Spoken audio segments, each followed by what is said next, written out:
This episode of the Switchpoint podcast is sponsored by Industrial Rail Journal.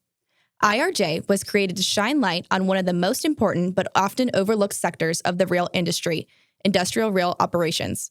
From chemical plants and steel mills to grain terminals and transload facilities, thousands of businesses rely on rail infrastructure every single day.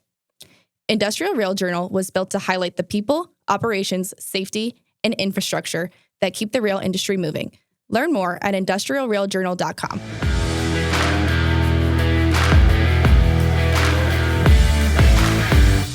Hey, y'all. Welcome back to our podcast, The Switchpoint, powered by Axiom. I'm your host, Joe Poro.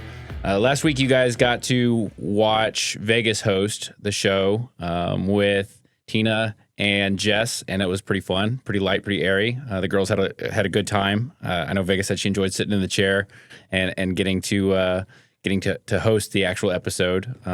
But today I have our Director of Operations, Michael Thomason. Y'all know him as Mike.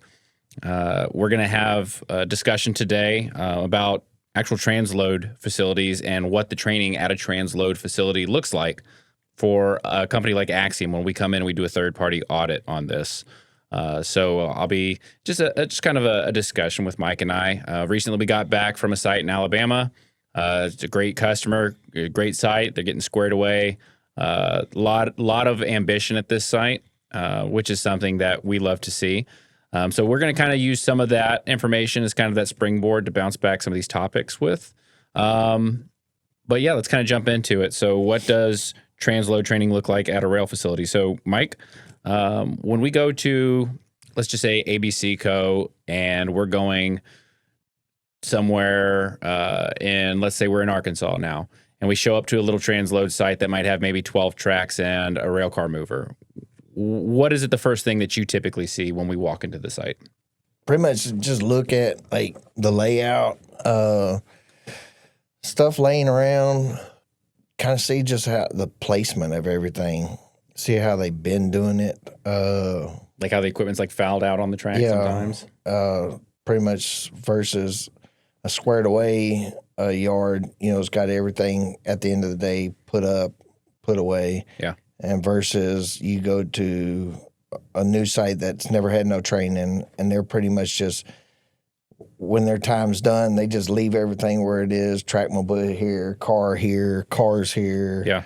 Tools and crap laying around everywhere. And I think that's, that speaks to a lot of the inefficiencies, not just the training, right, but the inefficiencies that a lot of these transload sites deal with, right? They know they have bulk products or commodities to move, but they're not efficient with it. So they know, okay, well, trucks no longer serve our purpose. We need to use rail cars to move this stuff, but they don't know how to efficiently navigate their yard. Like one of our customers, they leave cars kind of strung out and they don't release them, right? They just keep getting drop-offs by a carrier, and they don't know how to release these cars, and their yard's getting plugged up, and their trackmobile has nowhere to land or get on and off the rails. And they don't have the tools that they need. So it's like we're constantly like, hey, here's how you do this. You need this. You need this. I think from my perspective, a lot of it is mismanagement, right? I see a lot of that mismanagement of, to your point, the assets out in the field, like the rail cars and the equipment being left out and fouled or not taken care of, or the infrastructure not being, the tracks aren't inspected. To me, it's a mismanagement of not just the assets, but it's a mismanagement of the program in itself. It starts from the top down. So, I mean, if they don't enforce it, then it's never going to get done right. So you don't enforce it for so long, everybody just becomes complacent and they just do this. Oh, well, Billy Bob told me this or Tim told me this, versus they were trained to do it right and they're scared to say something.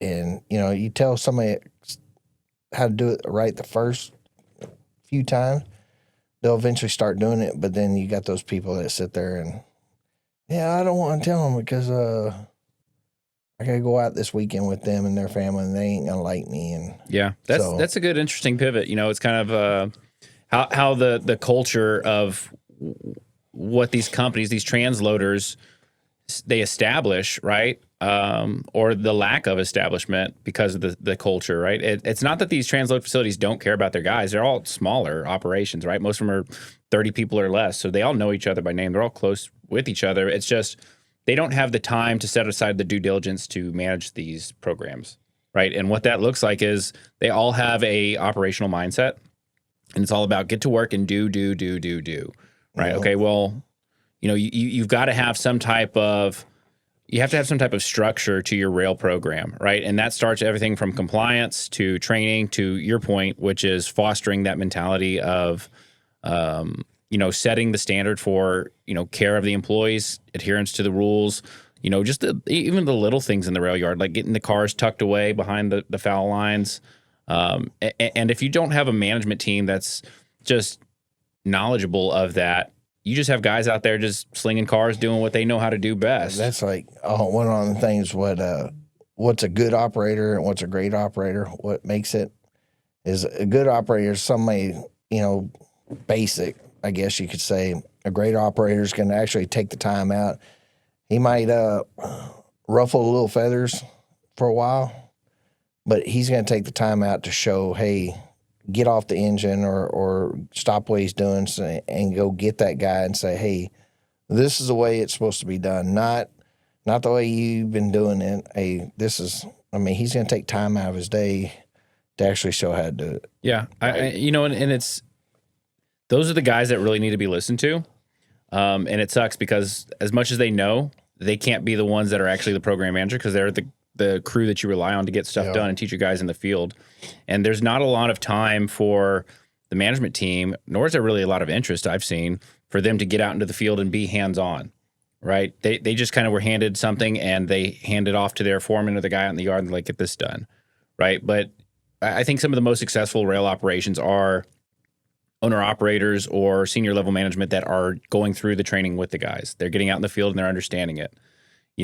Hey, this is what it takes to move these rail cars. This is what we've got to do. It's a good system of checks and balances rather than just keeping several degrees of separation between the rail crew. Because some of our customers, they want to do this train the trainer program like we were talking about. It's like, okay, you guys can do a train the trainer, but it's not like just an online train the trainer thing, right? You've got to know about red zones. You've got to know about distance around the cars. You've got to know about pre-departure inspections. You've got to know about your hazmat stuff, right? So having them run the gamut of coursework, training syllabus, getting in the field, their OJT time, like that's all really important. And we saw that at our last customer site where we had one of their senior managers was going through the course, right? And he was asking a lot of good questions. He's like, this isn't my normal job, but I want to sit through this course and I want to know the ins and outs. And then when he got out there, we saw that little wheel ticket. He's like, what if we had more track over here? What if we could do this, right? Yeah. And I think that's where a lot of the consulting and the guidance comes from us. It's not just the hands-on, the quality training, the approvals. It's, hey, we can make your operation more efficient too, and it starts with the training, right? The small stuff, like the red zones, right? For instance, when we were talking about getting in and out of live equipment, a lot of these guys think, oh, let me just hop in real quick and hop back out. It's like, no, there's a process in place for that. And I think when you were doing the red zone training, about lacing up air hoses and the angle cocks and all that stuff. You had one guy who was struggling with that. What was it that he was struggling? He couldn't get couldn't get the air hose. Is that what it was? Yeah, he was struggling, but by the time I got done with him, he was a pro at it. And that terminology in and of itself, red zone. At the BN, we used to say going between or in between. Yeah. And some people would say 3-step in the transload industry. Some people say red zone. I kind of like that red zone because it's just, it's simple. Yeah. It's quick. Instead of a sentence this long, bring it down to here. Because by the time you get done with that long sentence, they're going to come back and say, well, what'd you say? So repeat that again. Just keep it simple. Yeah. When I was up in the cab with the guys, I had my little dry erase marker in my vest, and I thought for sure you were going to try and trip me up. Usually Mike's up in the cab and I'll be on the ground. Mike decided to bite the bullet and sit out in that hot Alabama heat. And I worked on your raccoon face. Yeah. Yeah. Your tan. But I was up in the cab and I had my dry erase marker, and every time somebody went in red zone, I just made a little hash mark on the window because there was 2 or 3 people in there, and I would wipe it away every time someone cleared their red zone, and I always saw right there on the window how many people were in there. And I was showing that to the operator, the trainee, and I was like, it's really important that you understand how many people are in there, right? And don't just say set and center. You've actually got to set it and center it, right? Just saying the words doesn't do anything. Because that's one of the customers we went to a while back. We went back the second time, and I was up there in the Rail King with them, and he said the set and center, and I looked down at his console. Nothing, no parking brake. There wasn't no air set, no nothing. And I was just like, that's one of them things that they think just set and center, that's all they have to say. But there's actually something you have to do and then say that. It's such an important part because we even harped on that in the classroom section too.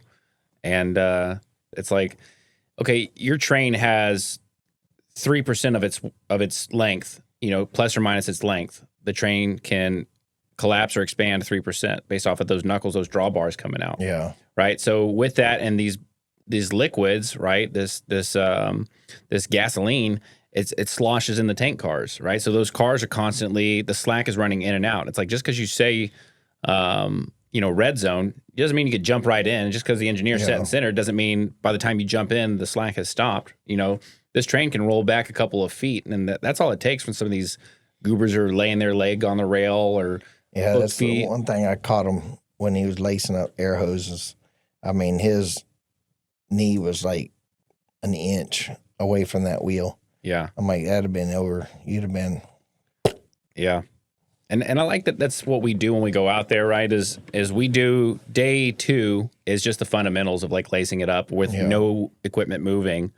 Because by day 3, they're like, oh, wow, this is, they see it. They see that slack action happen in movement. Because it's not like we just go out there and we retrain a site. I mean, that happens a lot. But a lot of these guys they hire in waves. It's a new class. They've never done this.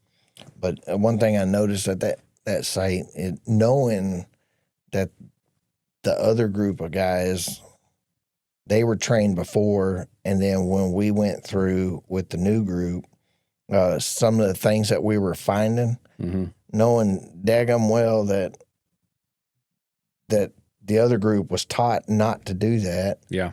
And then now they're, hey, this is okay. No, it's not okay. So now you got to break these guys and say, hey, if you see this, you got to say something to them. And that goes along with the blue flag stuff that we harped on.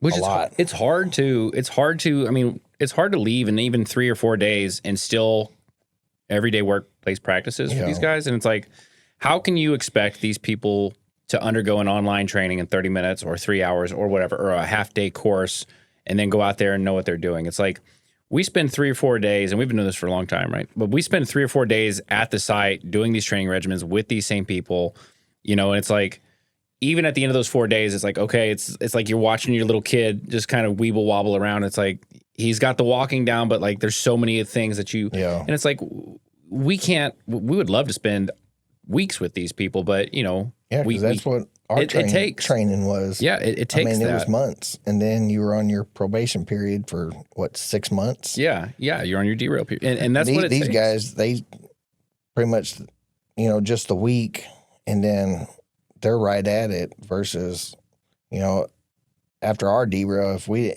they didn't think that we were good, you're gone. What are some of the things that you've kind of picked up on as an instructor when you're visiting these sites that you think, you watch it kind of click in these people's head when you're out in the field?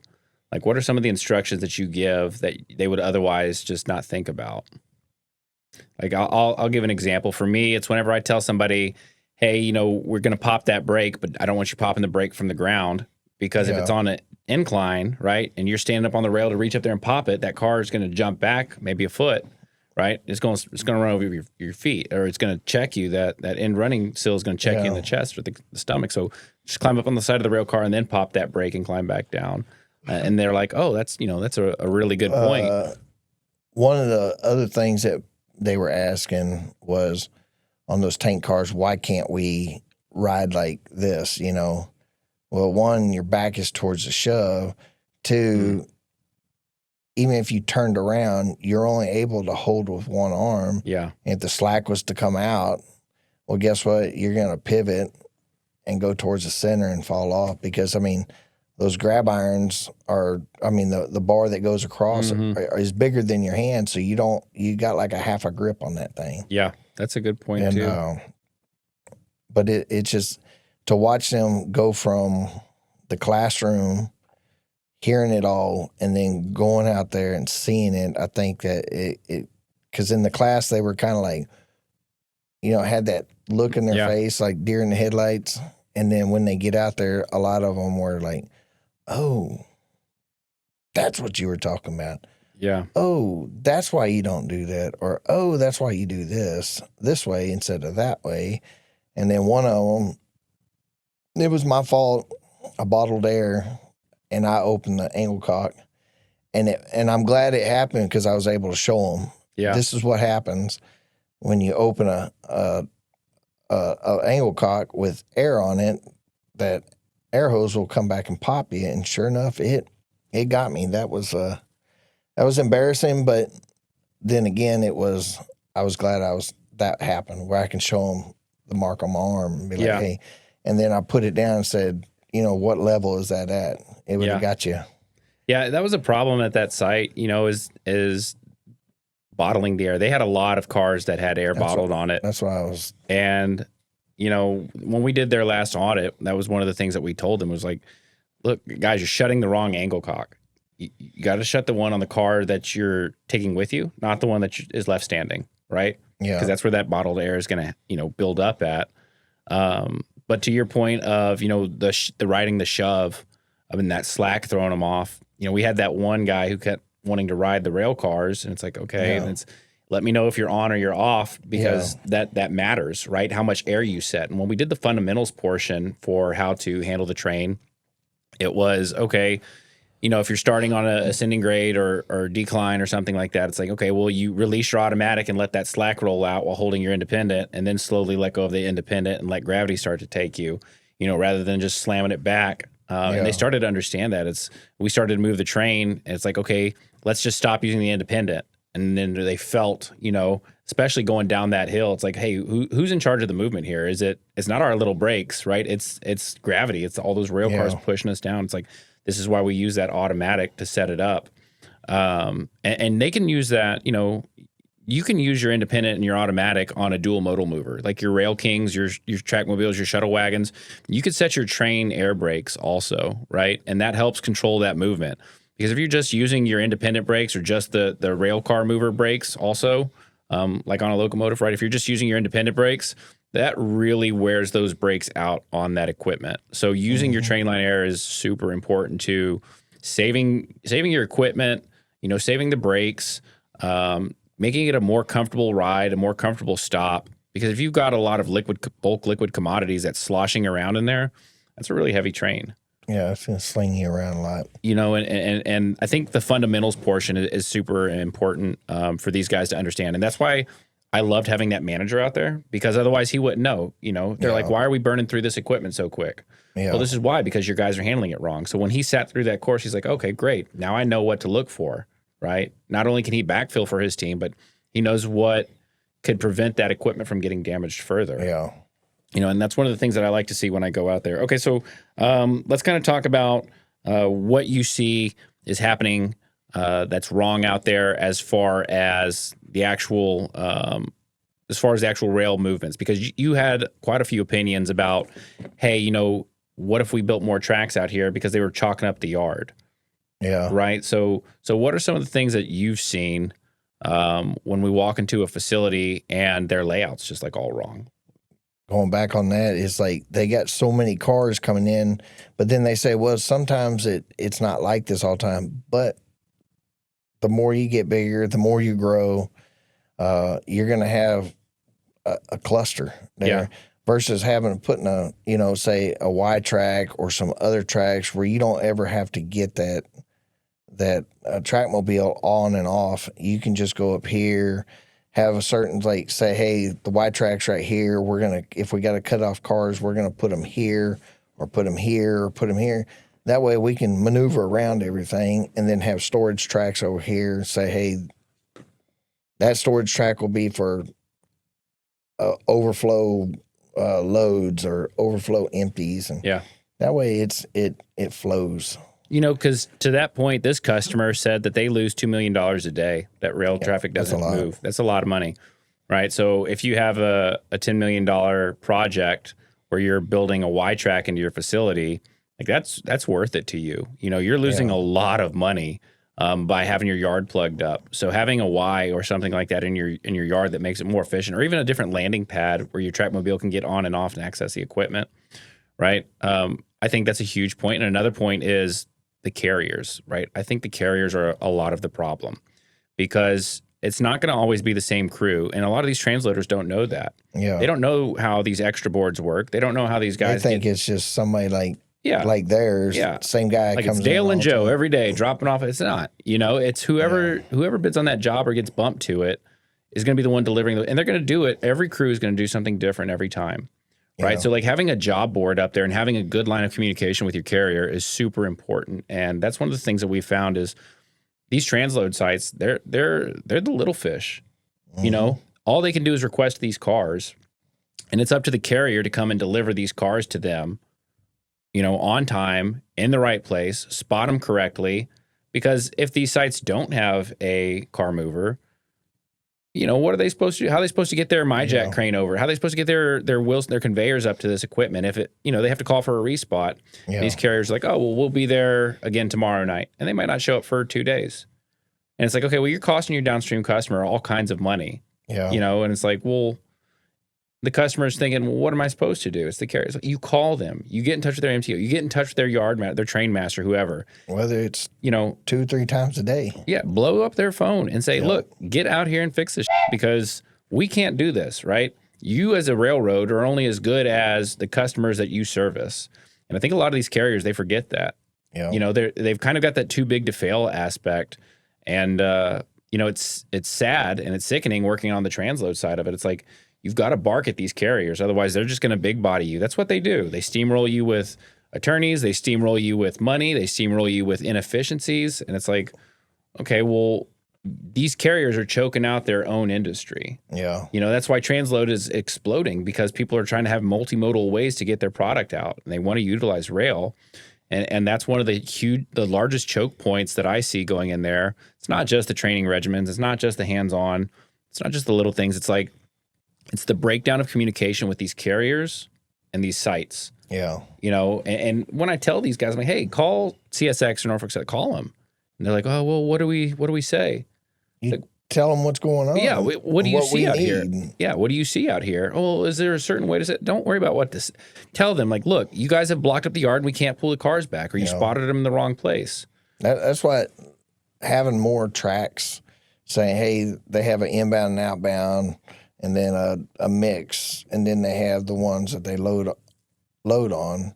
If you had a couple other tracks for, loads and empties, but when we were out there, they had one cut of cars. It was like a load, an empty, a load. It was just all mixed up. Mm-hmm. When that whole track on that other side was empty. Yeah. When you could have just thrown them empties down there or whatever. And that's why we have that job board out there. Yeah. We built this job board, and we do it for all of our customers, is we build a job board with has the track numbers and track layouts.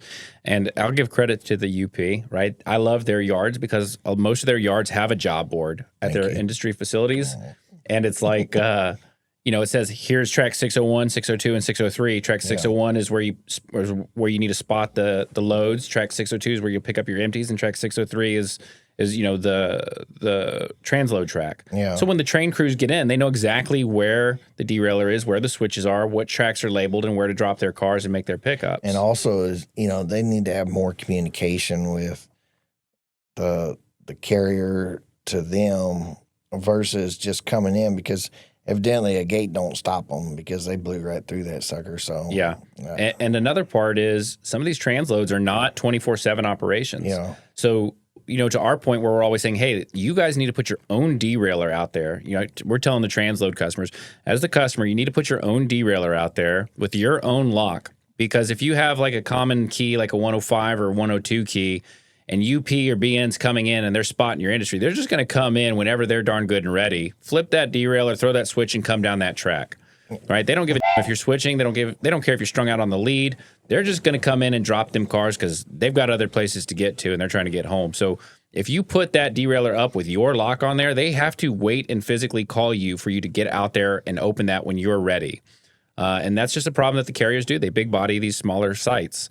So how do we navigate that with a site where they're not 24/7? Yeah. It's like, well, maybe have another derailer out there. It's your own derailer behind theirs, and just put them right next to each other so they're not traveling 1,000 feet and hit another one, right? Yeah. Or maybe have your lock on there, and at the end of the day you take your lock off and put a 102 lock on there or something that the crews can access. But some of these transloaders are like, well, that's a lot of work, and it's like, well, railroading's a lot of work. Yeah. You got to get out there and you've got to manage your site, because the whole point of that derailer is to prevent cars from coming in and out. Right? Whether it's moved or whether they're free rolling stock, you got to prevent it, and it's like, I equate that to the front door of your house. Why would you have a lock on your front door if everyone in the neighborhood has the key to your house? What good does that do? You've got to allow people to come into your house when you're ready to. Yeah. And these transload sites, they don't understand that. They think they're at the mercy of the carriers, and it's like, no. Or they think they're buddy with them. Yeah, it's like, no, you're not. They're at the mercy of you. You need to let them know when to come in, when to take your cars. And too, like having that derailer out there of their own, that also gives them a chance to talk with whoever it is, and they'll see, hey, it's a different person every time. Hey, we got cars here, here, and here. Would you put them here where they're supposed to go? Versus, we've been there. I shoved so many rock plants when nobody was there, and most time, you knew what tracks they were, and there have been times, we wanted to make a short night. So, yeah, it's been done. Yeah. So, them going out there, because we've had rock plants, you'd actually have to call. They don't operate 24/7 with rail, but they always have somebody there that'll come out there, unlock it, and then you can actually physically talk to somebody and say, hey, we need cars here instead of here, or we need to put them here, or move these and put them over here for us. And yeah, I agree. I was guilty of doing the same thing when I was a conductor back in the day. It was, sometimes your engineer would say, hey man, the game's on tonight, I want to get done quick. Yep. You're like, all right, well, let's get it done. You go in there, you just drop the cars off, you set your 2 handbrakes, and you leave. Like, could I have spotted it better for them? Yeah, absolutely. Yeah. I could have. So I understand, but what would have stopped me from doing that again is my train master coming down on me and being, hey, you were on this job last night. You didn't spot this up. We had to call an extra job. Because, don't do that again. Yep. Right. But that never happened to me, because the customers we serviced, and I was a young conductor, didn't know, right? But the customers we serviced never called in. They never, the squeaky wheel gets the grease. So if you don't know that there's a problem that already exists, like, how do you fix that? Yeah. And a lot of you transload sites, don't be afraid to call your carriers. Build that relationship with them. Get that rapport started. Let them know that, hey, I'm here. Our crew is here to help your the spot and the pools happen, but you guys got to do your part too. So it's okay to hold these carriers responsible, because that term getting railroaded, it's a term for a reason. People get railroaded all the time, and these carriers, they do it. It's not malicious, but it's the changing of the crews. It's the unfamiliar territory. It's the conductor who's maybe 25 years old, starting his own family, doesn't think about the needs of the little transload guys that he's servicing, right? So you have to speak up, and you have to say, this is what we want, right? But voicing your opinions, voicing your concerns, it's really important. Okay, so the inefficiencies are in training. The inefficiencies are with the carrier. Let's talk a little bit about how that's impacting the efficiency of the actual guys on the ground that face the turnover. These guys are getting out there and they're saying, we can't do our job because of this. Yeah. We heard that happen last week. A bunch. Right? And it also hampered us doing what we needed to do to show them what to do. Yeah, exactly. And we couldn't do nothing because them yahoos dropped it off in the wrong spot. And so it just clogged everything up. Yeah. And it's frustrating, right? It's frustrating for us who we were scheduled, for 2 months to come out to this site. Yeah. And we get out there and the carrier had chalked up the yard. Blocked up we couldn't do anything. Yeah. And we were like, why didn't y'all call the carrier? Like, well, we didn't know what to say. And then and just throwing this out there, and it puts them in a spot of, remember we discussed, hey, one's if we do this, but if we go do this, then the switch mobile couldn't handle it, and then all of a sudden you're back at square one, but a lot worse. Yeah. Trying to, I think we can do it. We just grab those two and kind of roll them down here, and then all of a sudden, boom, you're in a position that you just screwed yourself. That's a great point. Is the inefficiencies create opportunity for the guys on the ground to get crafty, and that's the last thing you want. Because nobody's going to be out there watching them, exactly, except just them. So they're going to, hey, let's try this, and then all of a sudden they're having to call their manager and sit there and say, hey, we just derailed a car, or we just blew through a switch, or this, that, and the other, because he's going to ask why. Well, because we were plugged out and we're trying to get this. Yeah, they're damned if they do and damned if they don't. Yeah. They're going to get their butts chewed for not unloading. Yeah, and if they do something to make it happen, then they're going to get their butts chewed. So yeah, exactly. So, that's a lot of the frustration that we saw with the guys on the ground is due to the inefficiencies of the carrier. These guys on the ground were either getting bumped from that rail crew job, and now they were they had to go do work the line or something else, or maybe they had to go do the forklift, or they had to go do some other job that they didn't otherwise do because their production was down for the day. So, and then that creates turnover at these transload sites. A lot of these guys are hourly employees, and they're looking for their same consistency of work. They're looking to get back to their family. And it's like, well, now they can't do their job that they were hired to do because the carrier's chalked up the facility. Yeah. The facility doesn't know how to communicate with the carrier. And now they've got their guys bouncing around doing different jobs who are frustrated. They're like, why am I doing this one day, doing this the next day, doing this the next day?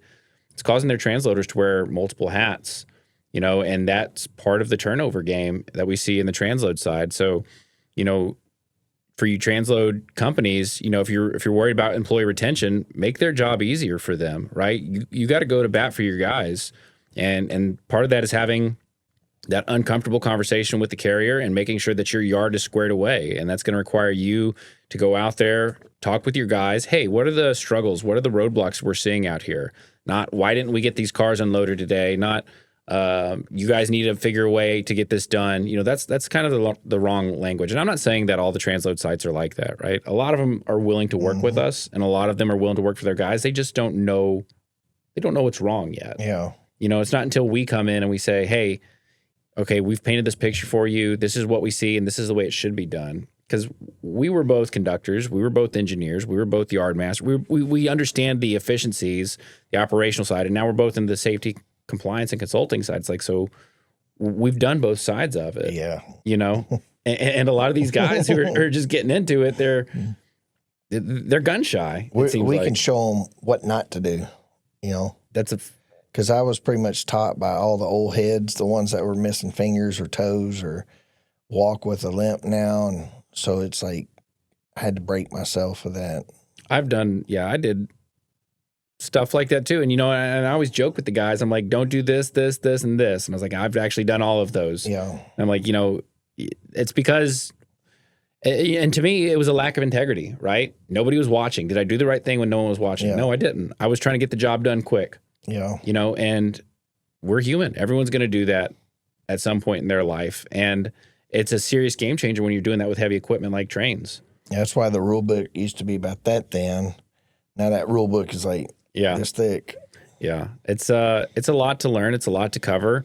But you had said something earlier about say what you need to say, and then go out and do that. And I think we've done a pretty good job of our rule book, right? Because when you look at like the NORAC, you look at the G-Core, like you said, it's really thick. Yeah. But that doesn't all apply to these transload sites. So we have, it's very tailored down. It's what they need. It still covers the same sections, but it's the basic stuff. It is. Because they're going to learn more and more as they go on, but it's like the meat and potatoes they need to know versus because if you give them a book this thick and all they need to know is that much. Mm-hmm. By the time you get done with that book, they're going to forget all this stuff that Yeah. they need to know because they're going to be so burnt out and their brain's going to be fried, and Yeah. they'll get it. You know, if they're willing to learn and do what's right and not be afraid to say stuff when they got to say it, they'll do good. Yeah, it was funny seeing how proud they were. Yeah. You know, especially the one that wanted, hey, do you think we can get one? I can get one of these printed up, and you told him it goes in a digital file and all that, and he goes, well, do you think he can print one up? Because I asked him afterwards, I said, you're the same way I am. You like to frame it, put it on your wall. He goes, yeah. I'm like, that's somebody that takes pride. People like getting stuff, you know, and that's a huge part of the employee retention is what's the deliverable here. It's not just the training, but it's the actual certification. It's the card that these guys get. It's the accomplishment that the guys on the ground achieve. And it's that tangible product that they see, I achieved this, right? And they were so proud of that. And it was funny hearing some of them say, I'm a railroader now. I went home and told my wife, I'm a railroader. You're with the railroad, man. Yeah, one of them was like, she told him that you're going to go work for CSX now. Yeah. Yeah. So a 3-day fundamental course at a transload site is not quite the same as, you know, riding that stack train shove, you know, in the pouring rain. For a mile. Yeah, with 2-9s and DP units blowing past you on main one. Like it's different, right? But yes, you have the fundamentals down. Yes, you can handle the equipment. Yes, you understand how to move and you can coordinate movement with the train. Like, yeah, that's a huge accomplishment, right? Yeah. And I think that's something that a lot of these customers, they don't quite grasp that. They're like, well, we already have a crew who can switch this out, right? We just got off of a phone call with somebody who's like, well, we've got guys who know how to move this equipment. It's like, okay, well, there's more than just that. It's the certification process. It's the credentialing. It's the oversight. It's the refresher training and the record keep. There's a lot that goes into it. But so somebody starts coming in and finding them, and then they're like, oh. Yeah. You know, but it goes just beyond that. It's like, you know, what type of training are they getting? What type of qualification? What type of oversight do they have? You know, is it just, I've got a rail guy and he can do this? Yeah. I mean, you can get anybody off the street and say, hey, you want to throw that switch for me when I come by every time? Exactly. You know, and showing them the little details of that, like the switches. When you were sitting there, I was watching you show them, like, you know, you can't have more than 1/4 inch of a gap on that switch. Your switch has to be fully aligned and flush. You use a stick or a tool to brush out debris. You know, stick your hand in there. You got to make sure that little latch, that dog locks in place and holds that switch down. You know, you put your foot on there to make sure there's no pressure first before you just reach down with your face right there by the switch and grab it. You know, it might be under because that pressure. One was under a little pressure and they kind of seen it at first. I mean, it popped up, about 2-3 inches maybe, but it was the one, the big handled throw switch. Yeah. So that's just right in the area of, if they were bent over, right in the area of their chin. Yeah. And that wouldn't have looked good. Yeah, I've got videos somewhere at one of the sites. I think it was in Georgia, and this was probably 7 or 8 years ago.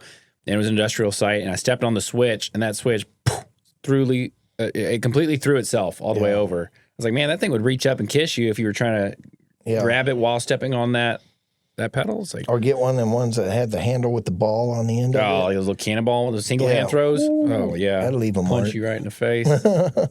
Look like your wife beat you or something. Good news is it wouldn't make you look any uglier. I know. Okay, so there's kind of a lot there, you know, to really jump into. I think we touched on, you know, a lot of the inefficiencies that we see whenever we get to the customer site. We see a lot of the inefficiencies, you know, with the workforce, and we see a lot of the inefficiencies in communication, the breakdown in communication. And also the other thing is when it's not only just their guys, it's when contractors come out and do stuff on their rail.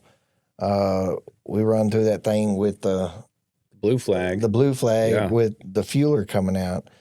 If something was to happen and a car rolled down on him, it'd either kill him, cut the hose in half. Then you got fuel everywhere. Now you got to call hazmat, and it's just a bigger headache than what you want. Just because they don't work for you, that's your baby. That's your yard is your baby.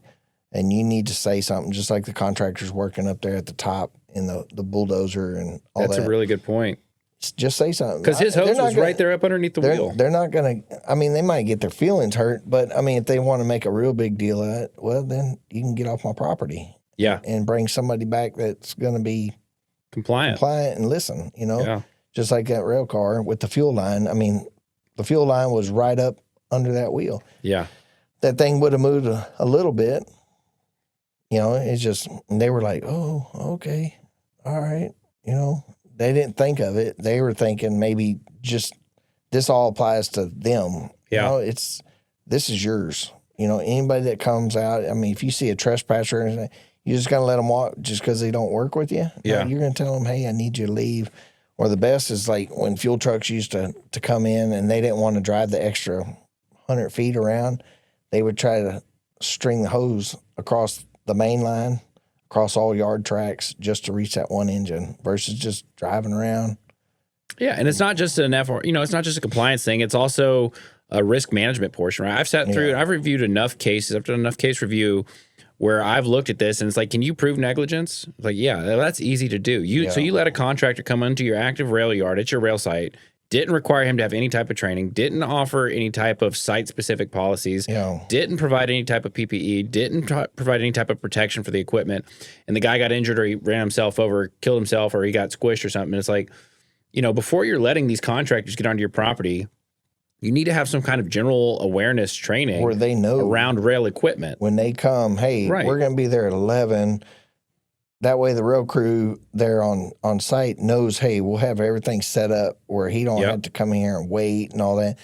And after you do that with they might have 2-3 different drivers. After, several times coming out there, they're going to know, hey, before you go out there, call them, and let them know, hey, I'm going to be there whatever time. That way they'll have it ready. Yeah. Versus you just sitting there and waiting, and that fuel guy wants to get out, or the car maintenance guy from whoever they're leasing it from or renting it, and they want to hurry up and get it done versus, hey, have everything set up, stop all, movements and operations, and why they do their thing for 30 even just having like some kind of board with like pictures on it, like, here's how you set your blue flag up on this track while you're actively working with your fuel truck right there, refueling the locomotive or the Rail King or whatever you're doing out there, right?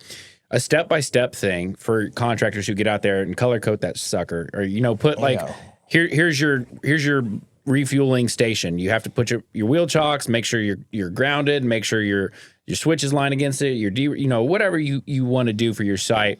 Make sure that your contractors who visit understand that too, because you as a transloader, when they get injured, they're going to sue you. Yeah, they're coming after you. So do your part to protect yourself, right? Help them protect themselves. A little bit goes a long way. And I always say it's not the biggest killer in this industry is not the equipment itself. It's the lack of communication. It really truly is. It's that lack of communication. Did I know you were going in the red zone? Right? Did I give you an accurate car count? Right? Did I tell you somebody was on that track? And a lot of people are afraid to speak up. Yeah. And communication is such an important part of this, right? It's the equipment itself isn't going to kill you inherently. It's that lack of communication. Like, did I tell you to tie those handbrakes? No, I didn't. So you've got freestanding equipment, right? Did you tell me you were in between that track? Did you give me that accurate car count when we were shoving out the end of that track? No, you didn't, right? So having that line of communication, I think, is super important to having an efficient operation, having a safe operation, having a smooth operation. Because, that old adage in the Army, they told us slow is smooth and smooth is fast. Yep. And it's the same thing for the rail yard. Even just like some of these places, even having a little shanty or something, and even on the side of it, put up the boards, like put up a big board that, just says, this idea just for contractors. And this is, hey, if you're doing this, you need to contact this person, or vice versa. Or if you have, another thing I was thinking of is like, if you have like a pad like that customer had, you don't have to put a gate up there. Put some little swing bars, right? And lock it and have a sign on there before entering, contact whatever for anything. Yeah. That way the contractor knows, oh, before I go over here, there must be something going on. That way he can come out there, unlock it, and then have everything set up, and boom, here you go. And when you get done, lock everything up. Communication is important. Absolutely, it is. Yeah, I like all of that. I think highlighting a lot of this stuff in this episode. I think that's good information for our listeners to have. Right? Is how can I make my site better? It's like, oh, well, these are some things that I'm doing at my site. Maybe I could pull some of this information from. Right? And I think a lot of that, again, to this point, communication, just talking about this kind of stuff is what makes this industry better. Right? Identifying the problems, speaking about it.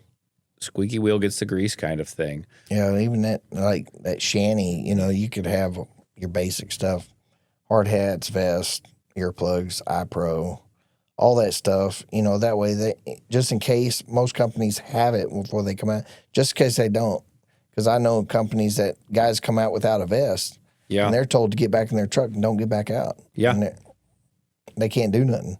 But as you have something there with all the basic, you can put your lockout, tag out stuff, your portable derails, not your but your portable blue flags, and just have like it don't have to be a full blown thing, just basic stuff that you need for, say, a contractor or a new guy or whatever that don't have it. They'll have it before they cross that line. You had brought up a good point during one of the training classes was. You were talking about, you told one of the guys, you're like, you're paid hourly. Yeah. That alone can be that incentive to slow it down a little bit. Yeah. Don't rush through this process. Like, don't run down the track to watch that shove. Walk down there, get yourself not dehydrated, not fatigued, in a place to watch that shove, right? Take your time to wait for that slack action to stop before you step into the red zone, right? Take the time to stop and job brief with your crews before you start the work, right? If you're not incentivized by having a quality of care for the task to be done, then be incentivized by, hey, maybe I stretched this out another 3 minutes and ensured that this was going to happen by having that communication. There's no reason to rush this process. And you have some managers and stuff why did it take you so long to do that? Yeah. What's the one word you can throw out there that'll shut everybody up? Just safety issue. And they'll be like, well, no. Safety issue. You can't argue with that because he wants to get you in trouble before you go to the board or whoever, another subordinate, you can sit there and say it was a safety issue. They can't argue with it. And to be clear, we're not trying to advocate for stealing company time. We're just saying, to the switchmen out there, you don't have to justify why you did something for 5 minutes versus why it took you instead of 3 minutes. Take that time, and if you ever get pushed back, to that point, I was doing it the safe way. Because the manager, just say a manager's like, hey, we got to get this stuff done. I got a game in 2 hours. Yeah. So it's not him out there running around and he's sitting in his office running around doing this. He's going to say, why did it take you so long? Just say it was a safety issue. Yeah. It had to be done this way. I'm not running down ballast. I'm going to walk down. Yeah. Because they're empowered by, every industrial site understands that stop work authority. We have the same thing in the railroad, right? Yeah. The good faith challenge. We've got the exact same thing. It's just called the good faith challenge, right?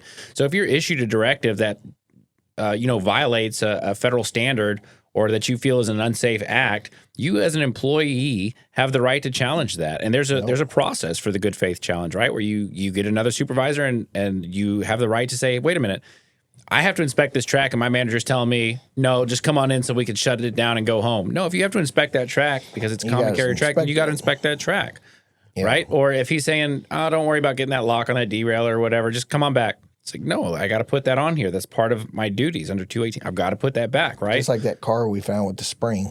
Exactly. Like, oh, we got to get that. No, we're not touching it because of. Right. Exactly. And that was, I knew we were going to see that because you see a lot of those in the transload industry. But to that point, exactly, it's, you're empowered as an employee to take the time to do it right. And if you're being rushed through your job, if you're being asked to step aside from the regulations, if you're being asked to bypass things, you're empowered under the good faith challenge, right, to make sure that you are complying with federal standards, right, federal minimum standards. You don't want to rush the process here. And we've seen a lot of people taking shortcuts, and you might get by with it 99 out of 100 times, but that one time, that's it. The steel is very unforgiving.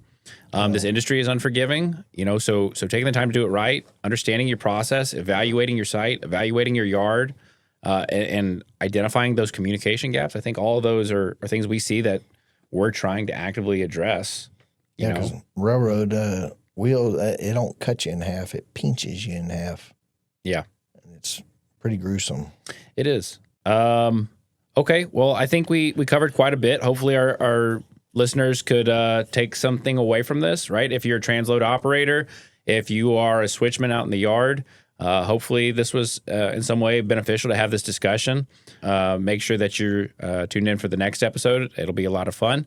But thank you all for listening in today. Y'all take care. If you liked this episode, please consider giving us a 5-star rating and leave a review on what you thought about it. It goes a long way. Make sure to click that notification bell so you're always up to date whenever we release a new episode. For those watching on YouTube, make sure to like, subscribe, and share this episode with people who you feel would benefit from this show. Until next time, we'll see you soon on The Switch Point.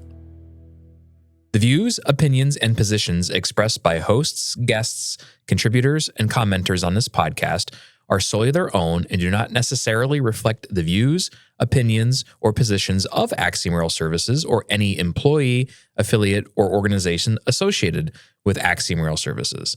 The appearance of guests, the publication of contributed content, or the discussion of any products, services, or viewpoints does not constitute an endorsement by Axiom Rail Services. Opinions expressed belong to the individuals speaking.